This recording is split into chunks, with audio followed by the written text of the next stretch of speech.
మహి ఆమె గొంతు పూడుకుపోతుంది. కళ్ళలో నుంచి నీళ్లు కారిపోతున్నాయి. అతని తల నుంచి కారుతున్న రక్తం చూసి మహి హెడ్ నుంచి బ్లీడ్ అవుతుందని ఏడుస్తూ గట్టిగా అరుస్తున్న వైష్ణవి ముఖం దోసిట్లోకి తీసుకొని లవ్ యు మై రాక్షసి అని గాఢంగా పెదవులపై ముద్దు పెట్టుకున్నాడు. ఈ క్షణమే ఆఖరేమో అనే కలవరం ఇద్దరిలో పుడితే మహిని గట్టిగా చుట్టేస్తూ తిరిగి కిస్ చేసిన Vaishnavi, I love you Mahi, I love you for ever. మరో జన్మ ఉంటే నీ కోసం మాత్రమే అంటుండగా ఈ జన్మలో నిన్ను వదులుతానని హ్యాపీ అవ్వకే. మన మధ్య గ్యాప్ వస్తుందేమో కానీ నిన్ను వదిలే ప్రసక్తే లేదంటుండగానే కార్ గాల్లోకి పల్టీలు కొట్టి దూరంగా పడిపోయింది. ఆమెకు అతను రక్షణ అయితే సీట్ బెల్ట్ లేని మహిదర్ పరిస్థితి. అతని రక్తంతో ఎర్రగా మారిన ఆమె దుస్తులు చెప్తున్నాయి అతను ఎంతలా గాయపడ్డాడో అని. ఇద్దరూ స్పృహలో లేరు. అంతటి భయంకర పరిస్థితుల్లో కూడా ఒకరి చెయ్యి ఒకరు విడవలేదు.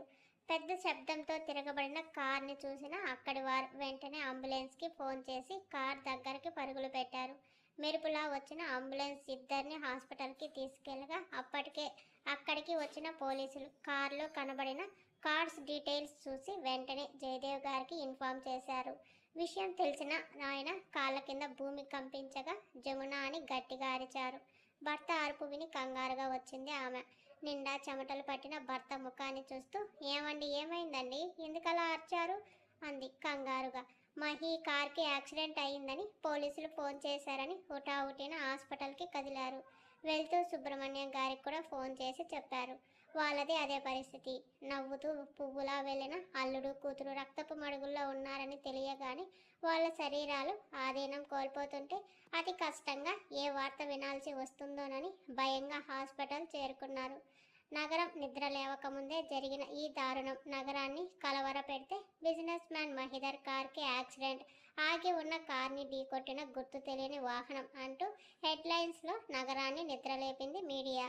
హాస్పిటల్ ఐసీయూలో తలకి తీవ్రమైన గాయాలతో అధిక రక్తస్రావం జరిగిందని తేల్చిన స్పెషలిస్టులు అతన్ని వెంటనే బెటర్ ట్రీట్మెంట్ కోసం లండన్ తీసుకెళ్లమని చెప్పారు. వైష్ణవికి చిన్న చిన్న గాయాలని తెలిసి కొంతలో కొంత ఊపిరి పీల్చుకున్న సుబ్రహ్మణ్యం గారికి చెప్పి మహీని అప్పటికప్పుడు లండన్ తీసుకెళ్లే ఏర్పాట్లు చేశారు. ఇటువైపు స్పృహలో లేని వైష్ణవికి అసలు ఏం జరిగిందో తెలియదు. కూతురికి ఏం కాలేదని ఆనందపడాలో, అల్లుడికి అలా అయ్యిందని బాధపడాలో అర్థం కాని వైష్ణవి పేరెంట్స్ ఇద్దరు కారిడార్లో అలాగే ఉండిపోయారు. తన పలుకుబడితో స్పెషల్ ఫ్లైట్లో మహీని లండన్ తీసుకెళ్లారు. కొడుకుని అలా చూసిన జమునా గారిలో చలనం పోతే తన్విని ట్రీట్ చేసిన హాస్పిటల్లో మహీని జాయిన్ చేసి అప్పటికే రెడీగా ఉన్న ఎమర్జెన్సీ రూమ్లోకి తీసుకెళ్తుంటే నిర్జీవంగా చూస్తూ ఉండిపోయారు జయదేవ్ గారు. 2 రోజుల తర్వాత స్పృహలోకి వచ్చిన వైష్ణవికి కళ్ళ ముందు రక్తంతో ఎర్రగా మారిన మహి రూపమే కనబడి మహి అని గట్టిగా అరుస్తూ లేచింది. పక్కనే ఉన్న నర్స్ వెంటనే డాక్టర్ని తీసుకువస్తే తన పేరెంట్స్ ఇద్దరు లోనికి వచ్చారు. నాన్న మహి మహి ఎక్కడా అని పిచ్చి దాంట్లో అరుస్తుంటే ఆమె కండిషన్ బాగోలేదని పక్క గదిలోనే ఉన్నాడు, ఏం కాలేదని అబద్ధం చెప్పాడు డాక్టర్.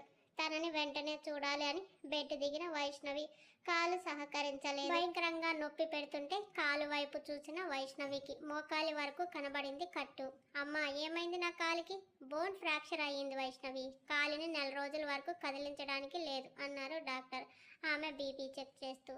తనకే ఇలా అయితే మరి తనని కవచంలా కాచిన మహీకి ఎంతలా గాయాలు అయ్యి ఉంటాయని కంగారు పడుతూ మహీకి ఎలా ఉంది, తనని వెంటనే చూడాలి అంది జారుతున్న కన్నీటిని తుడుచుకుంటూ. అందరూ మౌనంగా ఉండిపోతే డాక్టర్ ప్లీజ్ నన్ను మహి దగ్గరికి తీసుకెళ్ళండి, తనని చూడాలి ప్లీజ్ డాక్టర్ ప్లీజ్ అని చేతులు పట్టుకొని కన్నీళ్లతో అర్థిస్తుంటే ఆమెను అలా చూసిన వారి కళ్ళు చెమ్మగిల్లాయి. ఇక తనకి నిజం చెప్పక తప్పలేదు. మహీకి మేజర్ ఇంజ్యూరీస్ అయ్యాయి, ట్రీట్మెంట్ కోసం లండన్ తీసుకెళ్లారు అన్నాడు డాక్టర్. వైష్ణవి గుండె భయంతో క్షణం సేపు ఆగి కొట్టుకుంటే ఏంటి మీరనేది, లండన్ తీసుకువెళ్ళే అంత సీరియస్ అయ్యిందా తనకి అంది భయంగా ఏడుస్తూ.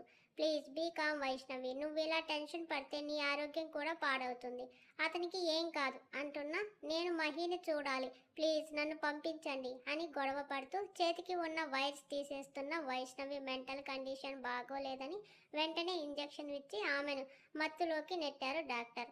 కూతురు పరిస్థితికి కన్నీళ్లే సమాధానమయ్యాయి ఆ దంపతులకు. ఏడ్చి వాళ్ళ కళ్ళల్లో నీళ్ళింకిపోయాయి. అంత మత్తులోనూ మహీని కలవరిస్తున్నాయి ఆమె పెదవులు.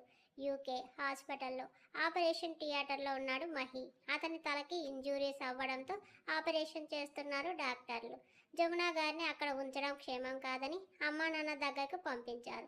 విషయం తెలిసిన తన్వి డాక్టర్ని పర్మిషన్ అడిగి వచ్చింది, తన వీల్ చైర్ తోసుకుంటూ. బొమ్మలా నిలబడిపోయిన జయదేవ్ గారు తన్విని చూడగానే కూతురు దగ్గర చిన్న పిల్లడిలా అయిపోయిన తండ్రిలా అప్పటి వరకు అణిచిన కన్నీళ్లను వదిలారు. తన్వితో ఎంతో స్పెషల్ బాండింగ్ ఉంది వాళ్ళకి. కూతురిలా చూసుకుంటారు. తన్వి మహి అని కన్నీళ్లతో చూస్తుంటే తనకి ఏం కాదు అంకుల్, మీరు టెన్షన్ పడకండి, కొద్ది రోజులు అలా ఉంటాడేమో కానీ వెంటనే తిరిగి లేచి నడుస్తాడు. తన కోసం కాదు, మీకోసం, అతని ప్రాణమైన వైష్ణవి కోసం అంటూ వైష్ణవి తనకి ఎలా ఉంది అంది. ఇక్కడ ఇంత బాధల్లోనూ అక్కడ డాక్టర్ని అడిగి వైష్ణవి పొజిషన్ని కనుక్కుంటున్నారు ఆయన. వారం తర్వాత వైష్ణవిని ఇంటికి డిశ్చార్జ్ చేస్తే మహికి ఆపరేషన్ సక్సెస్ అయ్యి ఇంకో 2 నెలలు అక్కడే తమ అబ్జర్వేషన్లోనే ఉంచాలని చెప్పారు డాక్టర్లు. ఇంటికి వచ్చాక వైష్ణవికి దిష్టి తీసి లోనికి తీసుకెళ్లారు. చుట్టుపక్కల వాళ్ళు చూడటానికి వచ్చి అయ్యో అన్నవాళ్ళు కొందరు అయితే పైకి బాధ నటిస్తూ లోపల పైచాచిగా ఆనందం పొందే వాళ్ళు కొందరు. ఎంత ఘోరం జరిగిపోయింది, బంగారం లాంటి పిల్లకి ఇలాంటి పరిస్థితి వచ్చింది. ఇప్పుడు ఎలా ఉంది ప్రసన్న అమ్మాయికి? బాగుంది, కాలికి ఇంకొన్ని రోజులు రెస్ట్ తీసుకోమని చెప్పారు. అయ్యో రమా, అయితే తగ్గే వరకు హాస్పిటల్లోనే ఉండకపోయారా? అన్ని రోజులు అక్కడ ఉంటే డబ్బు నీళ్ళలా ఖర్చు అవ్వదు, నువ్వు మరీ చెప్తావులే. అదేంటి అలా అంటావు? వాళ్ళ అల్లుడు ఎంత పెద్ద బిజినెస్ మ్యాన్, అలాంటిది వీళ్ళకి డబ్బుకి కొదవా? నీకు అస్సలు విషయం తెలీదా అక్క? వైష్ణవి కంటే ఎక్కువ దెబ్బలు తగిలి అల్లుడిని వాళ్ళ అమ్మా నాన్నలు లండన్ తీసుకెళ్లారు. అయినా ఈ పిల్ల ఇంత చిన్న గాయాలతో బయటపడితే ఆ అబ్బాయికి మాత్రం చాలా సీరియస్ అయ్యిందంట. ఇక వాళ్ళ బాధల్లో వాళ్ళు ఉంటే వీళ్ళని ఎందుకు పట్టించుకుంటారు? పిల్ల బాగుందని అబ్బాయి ఆశపడి ఉంటాడు. అందం ఉంటే చాలా, భర్తకి ఆయుష్ ఇచ్చే రాత ఉండద్దు. మొన్న మా ఇంటికి వచ్చిన పూజారి అన్నాడు, అబ్బాయి ఆరోగ్యం ఆయుష్ బాగుండాలి అంటే భార్యగా వచ్చే అమ్మాయిలోనే ఉందని. అందుకే కదా పెళ్ళిళ్ళు చేసేటప్పుడు ఆ జాతకాలు చూసి మంచి లగ్నంలో తాళి కట్టిస్తారు. అవును, అతను తాళి కట్టాడా? ఎక్కడా? ఈ పిల్ల మెడలో తాళి లేదు, కాళ్ళకి మెట్టలు లేవు. ఏదో కాంట్రాక్ట్ పెళ్ళంట. కాంట్రాక్ట్ పెళ్ళా? కొత్తగా వింటున్నా. అమ్మలక్కలో నోర్లు తెచ్చారు. ఈ పిల్లని సంతకాలతో పెళ్లి చేసుకున్నాడంట. ఈ రోజుల్లో పద్ధతులు పట్టింపులు ఎవరు పాటిస్తున్నారు? పిల్ల అందం చూసి ఆ అబ్బాయి ఆలోచించకుండా సంతకాలు పెట్టించి ఉంటాడు. ఇంత మంచి అవకాశం వదలలేక ఈ పిల్ల సరే అని ఉంటుందని వాళ్ళకి వాళ్ళే కథలు అల్లేసుకున్నారు. అయినా ఈ పిల్ల జాతకమే అంతేమో. అంతకు ముందు ఒక అబ్బాయి నిశ్చితార్థం వరకు వస్తే వాడి ఆస్తులు హరి అన్నాయి. ఇప్పుడు ఈ అబ్బాయి ప్రాణాలే. ఇంతవరకు గదిలో పెదవి బిగబట్టి వింటున్న వైష్ణవికి కళ్ళు నిండా నీళ్లు చేరితే అందరూ ఇక్కడి నుంచి పోండి అంది ఉగ్రరూపిణిలా అరుస్తూ. ఆమె వాయిస్కి అందరూ బెదిరి పరుగులాంటి నడకతో వెళ్తూ, చూసావా, చింత సచ్చినా పులుపు చావలేదంట. పాదమహత్యంతో అంత జరిగినా ఈ పిల్ల నోరు మాత్రం తగ్గలేదు. అయినా ఈ దురదృష్టపు పిల్ల తప్ప వాళ్ళకి మరో పిల్ల కనబడలేదు కాబోలు. ఇక ఈ దెబ్బకి వాళ్ళు ఈ ఇంటి వైపు కూడా చూడరు. లేక అప్పుడు తిక్క కుదురుతుంది అని వాళ్ళ అక్కసు మొత్తం మాటల రూపంలో తీర్చుకొని వెళ్ళారు. వాళ్ళంతా గేటు దాటుతుండగా ఇంటి ముందు ఆగింది కార్. వెళ్ళే వాళ్ళంతా ఆగి సోద్యం చూస్తుంటే డ్రైవర్ దిగి 2 బుట్టల నిండా పళ్ళు స్వీట్లు తీసుకెళ్ళి, అమ్మ జమున అమ్మగారు అమ్మాయి గారి కోసం పంపించారని లోపల ఉంచి వినయంగా చెప్పి వెళ్ళిపోయాడు డ్రైవర్. చూసావా చూసావా, ఇంత జరిగినా ఇంకా ఈ ఇంటిని విడిచినట్టు లేరు. లేదే, వీళ్ళే మా పరిస్థితి ఇదని ఏడ్చి చెప్పి ఉంటారు. సిగ్గు లేకపోతే సరి. కిటికీ ఊచలు పట్టుకుని ఆ మాటలని వింటున్న వైష్ణవి కళ్ళు గట్టిగా మూసుకుంది. ఆమె చెయ్యి బిగుసుకుంది. ఎప్పుడూ నవ్వుతూ ధైర్యంగా ఉండే కూతురు ఒక్కటే ఒంటరిగా మేడ మీదనే ఎక్కువ సమయం గడుపుతూ ఏదో ఆలోచనలో ఉండటం చూస్తూ ఆమె తల్లిదండ్రులు ఒకరినొకరు బాధగా చూసుకున్నారు. వాళ్ళకి అస్సలు ఏమీ అర్థం కావడం లేదు. అందరి ఆలోచనలు మహి ఆరోగ్యం ఎలా ఉందని. జయదేవ్ గారు అప్పుడప్పుడు ఫోన్ చేసి బాగుంది, డేంజర్ లేదని చెప్పినా వీళ్ళకి నమ్మకం కుదరడం లేదు. తాము భయపడకుండా ఉండటానికే అలా అంటున్నారని అనుకుంటూ ఎవరికి వారు మహిధర్ త్వరగా కోలుకొని రావాలని దేవుడికి దండం పెట్టుకుంటున్నారు. వైష్ణవికి మాత్రం తాను మహిధర్కి కరెక్ట్ కాదేమో అన్న భయం పట్టుకుంది. తన వల్లే అతనికి ఇలా జరిగిందని ఒక భావన, భయం ఆమెలే చేరిపోగా అప్పటి వరకు మహీని చూడాలి అన్న ఆరాటం కాస్తా లేదు. వీలైతే అతనికి కనిపించినంత దూరంగా వెళ్ళిపోవాలి అనే నిర్ణయం తీసుకునేలా చేసింది. అందుకు తనే ఒక ఆలోచన చేసింది. సమయం సాయంత్రం 4 గంటలు. వైషు ఎక్కడికి? ఇంట్లో ఉంటే పిచ్చి పడుతుందమ్మా, అలా బయటకు వెళ్ళి వస్తాను. కాలు నయం కాలేదు ఇంకా. వద్దమ్మా, నిన్ను బయటకు పంపించాలంటే భయంగా ఉంది. నా రాత అంత మంచిగా ఉంటే నేనే మహీ ప్లేస్లో ఉండేదాన్ని కదమ్మా. నాకు అంత అదృష్టం లేదని చెప్పి ఇంకా నొప్పిగానే ఉన్న కాలుతో చిన్నగా నడుస్తూ తన స్కూటీలో నేరుగా మహిధర్ ఇంటికి వచ్చింది. వాచ్మ్యాన్ వైష్ణవిని చూస్తూనే గేట్ తీశాడు. బండి బయటే పార్క్ చేసి లోపలికి వచ్చిన ఆమెకి గార్డెన్ కనబడగానే కళ్ళలో నీళ్లు తిరిగాయి. తాను మహిధర్ గిల్లి కజ్జాలు పడుతూ తిట్టుకున్న రోజులు గుర్తు రాగానే కన్నీళ్లు వేగంగా జారిపోయాయి. కళ్ళు తుడుచుకుని లోనికి వెళ్ళబోతూ ఆగిన ఆమె బయట నుంచే ఇంటిని, తాను మహిధర్ గడిపిన హాల్ని తనివి తీరా చూసుకొని బయటకు వచ్చేసింది. డాక్టర్లు చేసిన కృషికి సరిగా 4 రోజులకు స్పృహలోకి వచ్చాడు మహిధర్. ఆ క్షణం కోసమే కళ్ళలో ఒత్తులు వేసుకుని ఎదురు చూస్తున్నారు అందరూ. డాక్టర్ చెకప్ చేశాక అందరినీ వెళ్ళి చూడమని, ఎక్కువ డిస్టర్బ్ చేయొద్దని, అతని కండిషన్ ఇంకా నార్మల్ అవ్వలేదని చెప్పారు. మహి అంటూ కొడుకు గుండెల మీద చెయ్యి వేసి ఏడ్చేసింది జమున గారు. మా చాలా లోతుగా వచ్చింది అతని వాయిస్. ఎప్పుడు తన కొడుకు గంభీరమైన కంఠమే విన్న ఆ తల్లిదండ్రులకి మరింత దుఃఖం తన్నుకొచ్చింది. నాకేం కాలేదు, ఐఎమ్ ఫైన్ మా చిరునవ్వుతో చూశాడు. మహి అంటూ అందరూ చుట్టుముడితే తను ఎక్కడ ఉన్నది? డాక్టర్ని తన్విని చూడగానే అర్థమైన అతని కళ్ళు వైష్ణవి కోసం వెతికాయి.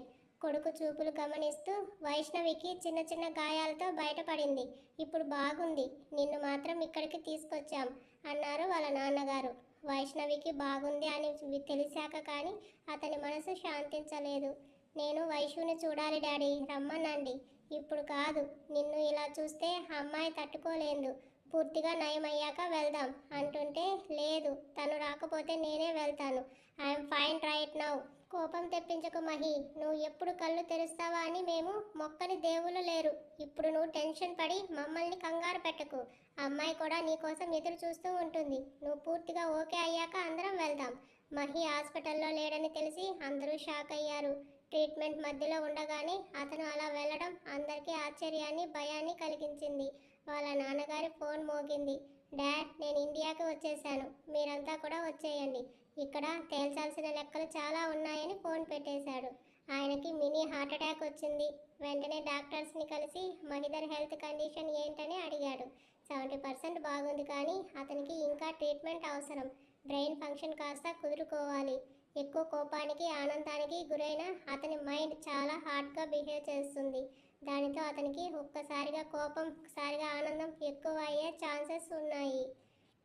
ఈ కొద్ది రోజులు ఉండి ఉంటే పూర్తిగా సెట్ అయ్యేది. అతని బ్రెయిన్కి ఇప్పుడు రెస్ట్ అవసరం. ఎక్కువ ఎమోషన్స్ అతను కంట్రోల్ చేయలేడు. కోపం వస్తే అతను ఏం చేస్తాడో అతనికే తెలియని స్టేజ్లో ఉన్నాడు. మీరంతా పేషెంట్కి దగ్గరగా ఉండి నార్మల్ చేస్తారు అనుకుంటే నిజం చెప్పి అతని హెల్త్ని రిస్క్లో పెట్టారు. తాను అనుకున్నది జరగలేదు అంటే ఆ కోపాన్ని, ఆ ఎమోషన్స్ని అతని బ్రెయిన్ హ్యాండిల్ చేయలేదు. నచ్చని కోపం తెప్పించే విషయాలకి అతను ఒక రాక్షసుల్లా బిహేవ్ చేస్తాడు. ఆ కోపాన్ని తట్టుకోవడం ఎదుటివారికి అసాధ్యం. వీలైనంత తొందరగా అతన్ని ఇక్కడికి తీసుకురండి, లేదా అక్కడే మంచి డాక్టర్స్కి చూపించండి. లేదంటే అతని కోపానికి గురయ్యే వారిని బతికించడం కష్టం. టోటల్గా చెప్పాలంటే ఇప్పుడు అతని మెంటల్ కండిషన్ అతని చేతుల్లో లేదు. మనిషి రూపంలో ఉన్న రాక్షసుడు అతను. 2 వారాలుగా వైష్ణవి ఎక్కడ ఉన్నది తెలియక వెతికిస్తూ కొడుకుతో ఉందని అబద్ధం చెప్పానని తెలిసిన వాళ్ళ నాన్నగారికి వెన్ను వణుకు పుడితే, ఇప్పుడు వైష్ణవి కోసం ఇంటికి వెళ్ళిన మహీకు అక్కడ ఆమె లేదని తెలిస్తే, డ్రైవర్ వస్తానన్నా వద్దని క్యాబ్ బుక్ చేసి ఇంటికి వెళ్ళిపోమని చెప్పి తనే సెల్ఫ్ డ్రైవింగ్ చేస్తూ వైష్ణవి ఇంటికి బయలుదేరాడు. దాదాపు నెల రోజులుగా హాస్పిటల్లోనే ఉండి ఇంకా సెట్ అవ్వని హెల్త్ చేసిన జర్నీ ప్రభావం అతని తలలో మెల్లిగా పెయిన్ స్టార్ట్ అయినా ఆ పెయిన్ బాధించదు అతనికి. వైష్ణవి కళ్ళలో మెదులుతుంటే, వైషు ఎలా ఉన్నావే దయ్యం, నా కోసం ఆలోచిస్తూ ఏడుస్తూ బాధపడుతూ ఉన్నావా, లేదంటే రాక్షసుడి నుంచి విముక్తి దొరికిందని హ్యాపీ అవుతున్నావా? ఫస్ట్ది కానీ అయితే నిన్ను చేరిన క్షణం ముద్దులతో ముంచెత్తుతా, ఒకవేళ రెండోది అయితే మాత్రం చంపేస్తాను అని తనలో తానే నవ్వుకుంటూ, థ్యాంక్ గాడ్ నీకేం కాలేదే, నువ్వు అలా బెడ్ మీద ఉండటం నేను చూస్తే మాత్రం అస్సలు తట్టుకోలేను. ఇంకొన్ని క్షణాలే బేబీ మన మధ్య ఈ దూరం, క్షణం వదలని నిన్ను ఇన్ని రోజులు నాకు దూరం చేసిన వాళ్ళు ఎవరో నాకు తెలుసు. నిన్ను చూశాక నువ్వు ఇచ్చే స్ట్రాంగ్ కిస్ ఎనర్జీతో ఇక వేట మొదలెడతాను. నిన్ను చూడకుండా వాళ్ళ పని పట్టాలని ఉంది, కానీ బ్రెయిన్ హార్ట్ మొత్తం నువ్వే నిండిపోయావే రాక్షసి పిల్ల, చూడకుండా ఉండలేకున్నా. కార్ ఫాస్ట్గా డ్రైవ్ చేస్తూ ఎయిర్పోర్ట్ నుంచి అరగంటలో వైష్ణవి ఉండే ఏరియాకు చేరుకున్నాడు. నేరుగా ఆమె ఇంటి గేట్ ముందు కార్ ఆపి దిగిన అతన్ని చూశారు చుట్టుపక్కల ఉన్నవాళ్ళు. అందరూ ఆశ్చర్యపోయారు మళ్ళీ మహిని చూసి. ఇదివరకులా పుష్టిగా కలగా లేడు. అతని ముఖం శరీరం యాక్సిడెంట్ వల్ల హెయిర్ కట్ చేయడంతో బాల్ ట్రిమ్ చేసి ఉంది, కానీ అతన్ని కళ్ళలో ఫైర్ మాత్రం చూసే వాళ్ళని వణుకు పుట్టిస్తున్నాయి. క్లోజ్ చేసున్న గేట్ ముందున్న ముగ్గులేని వాకిలి చూస్తూనే అతని కనుబొమ్మలు ముడిపడ్డాయి. గేట్ తీసుకుని లోనికి వచ్చిన అతనికి కనబడింది తాళం వేసున్న తలుపు. చుట్టూ ఉన్న మొక్కలు కొన్ని ఎండిపోయి వాడిపోతే తనలాంటి మొండి మొక్కలు మాత్రం ఇంకా కొన ఊపిరితో కొట్టుమిట్టాడుతున్నాయి. అప్పటికే అక్కడ ఎవ్వరూ లేరని సెన్స్ చేసిన మహిధర్ బ్రెయిన్ అతనిలో ఆనందాన్ని, ఎగ్జైట్మెంట్ని తుడిచి ఆ ప్లేస్లో ఆవేశాన్ని రప్పిస్తుంటే తాళం పట్టి గట్టిగా లాగుతూ వైష్ణవి అని పిలిచాడు. ఎవరూ పలకలేదు. అతని అరుపులు విని పక్కన వాళ్ళు బయటకు వచ్చారు. మహిని చూసి ఆ ఇంట్లో ఎవ్వరూ లేరు అన్నారు. లేరా, ఎక్కడికి వెళ్ళారు? అతని గొంతులో కోపం పొంగింది. ఏమో, చెప్పా పెట్టకుండా రాత్రికి రాత్రే చెక్కేశారు అంటున్న వాళ్ళని చంపేసేలా చూసిన మహిధర్ చూపులకి బెదిరి సైలెంట్ అయ్యారు. వైష్ణవి ఇంటికి కుడివైపు ఉండే బామ్మ ఒకరు మహి కేకలు విని బయటకు వచ్చింది. ఎవరు బాబు అని అడిగింది. సుబ్రహ్మణ్యం గారి అల్లుడిని. వాళ్ళు లేరు, ఎక్కడికి వెళ్ళారు? అల్లుడివా అని మహిధర్ ముందుకు వచ్చిన ఆమె అతన్ని తెరిపారా చూస్తూ, నీకు యాక్సిడెంట్ అయిందని చెప్పారు, ఎలా ఉంది బాబు? బాగున్నాను, ఎక్కడికి వెళ్ళారు? గద్దలా పొడుచుకుని తినే ఈ లోకం నోటికి భయపడి దూరంగా వెళ్ళిపోయారు బాబు. ఆవిడ కళ్ళలో నీళ్లు తిరిగాయి. ఎవరన్నారు, ఎందుకన్నారు? అదే బాబు, మీకు యాక్సిడెంట్ అయింది కదా, మిమ్మల్ని వేరే దేశం తీసుకెళ్లారని, మీకు యాక్సిడెంట్ అవ్వడానికి కారణం వైష్ణవి అని వారి కుటుంబాన్ని మొత్తాన్ని ఈ చుట్టుపక్కల వాళ్ళు కాల్చుకు తిన్నారు. ఆడపిల్లను కన్న తల్లిదండ్రులకి అంతకన్నా నరకం మరొకటి ఉంటుందా? అప్పటికి ఆ పిల్ల ఎంతో పోరాడింది, అలసిపోయింది. ఎంత ధైర్యం గల మొండి పిల్ల అయినా ఆడపిల్ల కదా బాబు, మనసు సున్నితత్వం ఉంటుంది. ఒకప్పుడు కాకపోయినా ఒకప్పుడైనా ఈటెల్లాంటి ఆ మాటలు ఆ లేత మనసుని గుచ్చుకోకుండానే ఉంటాయా? ఇక భరించలేక, వీళ్ళ వేధింపులు భరించలేక ఇల్లు అమ్మేసి వెళ్ళిపోయారు అని చెప్తుంటే మహికి కోపం, బాధ ఒకేసారి వచ్చాయి. ఎక్కడికి వెళ్ళారో తెలుసా మీకు? లేదు బాబు, వాళ్ళు వెళ్ళిన సంగతి కూడా 2 రోజుల తర్వాత మాకు తెలిసింది. ఇంట్లో అలికిడి లేకపోవడంతో వచ్చి చూస్తే తాళం వేసింది. సేటు దగ్గర ఇల్లు అమ్మేసి ఆ డబ్బుతో వాళ్ళు వెళ్ళిపోయారంట అని చెప్తుంటే చేతిని గోడకి బలంగా కొట్టాడు. ఇంత జరిగినా నువ్వు వెతుక్కుంటూ వచ్చావంటే ఆ పిల్ల అంటే నీకు ఎంత ఇష్టం అర్థమవుతుంది బాబు. కానీ జరిగిందంతా జరిగిపోయింది అంది ఆమె బాధగా. లేదు, ఇప్పుడే స్టార్ట్ అయ్యింది అనుకుంటూ వెంటనే తన మేనేజర్కి కాల్ చేసి ఆ సేట్తో మాట్లాడి అమౌంట్ కట్టేసి ఇంటి డాక్యుమెంట్స్ తీసుకురమ్మని చెప్పాడు. అలాగే పని వాళ్ళని కూడా తీసుకురమ్మని తను ఉన్న ఏరియా లొకేషన్ పంపించాడు. మహిధర్ని చూస్తూ, మంచినీళ్ళు తాగుతావు బాబు అని అడిగింది బామ్మ. అన్నాడు. చెంపుడు నిండా నిమ్మరసం పిండిన మజ్జిగ తీసుకువచ్చి గ్లాసులో పోసి ఇస్తూ తలకి కట్టు ఉన్న మహిని చూస్తూ, ఆరోగ్యం బాగున్నట్టు లేదు, అమ్మాయి కోసం వచ్చావా బాబు అని అడిగింది. నా భార్య బామ్మ, ఎలా వదులుకుంటాను, వదిలి ఉండగలనా? చెప్తున్న మహిని ముచ్చటగా చూసి కుర్చీ తెచ్చి వేసింది చెట్టు కింద. కూర్చో బాబు అంటూ ఆమె చూపించే ఆప్యాయతకి మహిధర్ ముఖంలో నవ్వు. చైర్లో కూర్చొని హీటెక్కిన తలకి వెనక్కి వాలి కళ్ళు మూసుకున్నాడు. మెట్ల మీద కూర్చున్న బామ్మ చుట్టూ చూస్తూ పచ్చని పూలవనంలా ఉండేది ఇల్లు. ఆ పిల్లకి పువ్వులన్నా మొక్కలన్నా ఎంత ఇష్టమో. నిద్ర లేచి వాటి పనిలోనే ఉండేది. ఈ కాలం పిల్లల షోకులు లేవు, బయటకు వెళ్ళాలి, తిరగాలి, తినాలి అన్న కోరికలు లేవు. ఎప్పుడు ఇంటి పట్టునే ఉండేది. అలా ఉండటమే ఇక్కడ వాళ్లకు నచ్చినట్టు లేదు. సూటిపోటి మాటలతో వాళ్ళని చిత్రవద చేశారు. ఈ రోజుల్లో డబ్బు ఉంటేనే అసూయ పడుతున్నారు అనుకుంటే వాళ్ళేమి కోటీశ్వర్లు కాదు. వాళ్ళకి ఉన్నదంతా ప్రశాంతత, ఎదుటి వాళ్ళ విషయాలు అనవసరం అనే మనస్తత్వం. కానీ వీళ్ళకి నిద్ర లేచినప్పటి నుంచి పక్క వాళ్ళ మీదనే కళ్ళు. మంచి బట్టలు కట్టినా అనుమానపు చూపులే. చిన్న నవ్వుతో తిరిగిన కళ్ళల్లో మంటలే. ఇలాంటి వాళ్ళని ఆ దేవుడే శిక్షించాలి అంటున్న బామ్మ మాటలు విని కళ్ళు తెరిచిన మహి మొత్తం చూపుతోనే స్కాన్ చేశాడు. చిన్న చిన్న ఇండివిజువల్ హౌసెస్ ఒక రకంగా బాగానే ఉన్నాయి. ఇల్లు బాగుంటే సరిపోతుందా? అందులో ఉండే మనుషులు, మనస్తత్వాలు, వారి బుద్ధి కూడా బాగుండాలి కదా. ఆ రోజు సాయంత్రానికి ఇల్లు మొత్తం క్లీన్ అండ్ గ్రీన్ అయిపోయింది. సార్ మీరు ఇక్కడ అన్నాడు అతని పరిస్థితి తెలిసిన మేనేజర్. నో ప్రాబ్లం, ఇంట్లో అన్ని అరేంజ్ చేశావా? చేశాను సార్. అలాగే పని వాళ్ళని కూడా మాట్లాడాను. ఒక వంట మనిషి, అతని భార్య సార్ అని ఇద్దరు భార్యాభర్తల్ని చూపించాడు. వాళ్ళని చూస్తూ చుట్టూ ఉన్న పాడైన చెట్లని రేపటికి తీసేసి కొత్త మొక్కలు అలాంటివే అక్కడ ఉండాలి అన్నాడు. అలాగే బాబుగారు అన్నారు ఇద్దరు. ఆ రాత్రికి పక్కింటి బామ్మని వంట చేసి తీసుకొచ్చి ఇచ్చింది. డిన్నర్ చేశాక ఆన్లైన్లో ఆర్డర్ చేసిన మెడిసిన్ రావడంతో వేసుకుని ఇల్లంతా కలియ చూశాడు. చాలా చిన్న ఇల్లు, చిన్న హాల్, చిట్టి కిచెన్, ఒక బెడ్రూమ్. నార్మల్ మిడిల్ క్లాస్ ఇల్లు. తన బెడ్రూమ్ అంత కూడా లేదు. బెడ్రూమ్లోకి వచ్చిన అతనికి వైష్ణవి ప్రజెన్స్ నిలువెల్లా చుట్టేస్తుంటే బెడ్ మీద పడుకొని తల కింద చేతులు పెట్టుకొని సీలింగ్ చూస్తూ, నీ మీద కోపం లేదు వైషు, కానీ ఇంత జరిగినా నన్ను చూడకుండా ఎక్కడికో దూరంగా వెళ్ళిపోయి దాక్కున్నావు చూడు, అందుకు బాధగా అనిపిస్తుంది. నా నుంచి పారిపోవాలని నువ్వు అనుకున్నా నిన్ను వదిలిపెట్టను. నేను ఎక్కడ ఉన్నావు? ఆల్రెడీ సెర్చింగ్ స్టార్ట్ చేశాను. 2 రోజుల్లో నిన్ను పట్టుకోకపోతే చూడు అనుకున్నాడు. వాళ్ళ నాన్నగారి నుంచి ఫోన్ వస్తుంటే లిఫ్ట్ చేశాడు. డాడ్ అంటూ. మహి ఇంటి దగ్గర లేవు, ఒక్కడివే ఎక్కడికి వెళ్ళావు? కంగారు ఆయన మాటల్లో. యాక్సిడెంట్ నుంచి ఆయన మనసు ఇంకా కోలుకోలేదు. వైషు ఇంట్లో ఉన్న డాడ్, తను ఇక్కడ లేదని మీకు ముందే తెలుసా? సూటిగా వచ్చిన కొడుకు ప్రశ్నకు అవును అన్నాడు అబద్ధం చెప్పలేక. వెంటనే నేను వెతికిస్తున్నా మహి, ఆ అమ్మాయి ఖచ్చితంగా తొందరలోనే కనబడుతుంది. నా ఇంటి కోడలు ఎక్కడో ఉండి కష్టాలు పడుతుంటే మేము ఎలా చూస్తూ ఊరుకుంటాం? ఇంటికి వచ్చేయి, మన ఇన్ఫ్లుయెన్స్ మొత్తం ఉపయోగించి తనని త్వరలోనే కనిపెడతాం. డాడీ నాకు హెల్ప్ చేస్తారా? చేస్తాను ఏంటి మహి? తడుముకోకుండా అడిగారు. వైష్ణవిని నేను చూసుకుంటాను, కానీ తనని నాకు దూరం చేసింది ఎవరో మీరు కనుక్కోండి. ఎంత డబ్బు అయినా పర్వాలేదు, వాళ్ళు ఎవరో నాకు తెలియాలి. ష్యూర్ మహి, నువ్వు ఇక ఆ విషయం మర్చిపో. నీకంటే ఎక్కువ నాకే ఉంది రా వాళ్ళు ఎవరో తెలుసుకోవాలని. నా బిడ్డ ఇలాంటి పరిస్థితిలో ఉండటానికి కారణం అయిన వాళ్ళని అంత తేలిగ్గా నేనెలా వదులుతాను?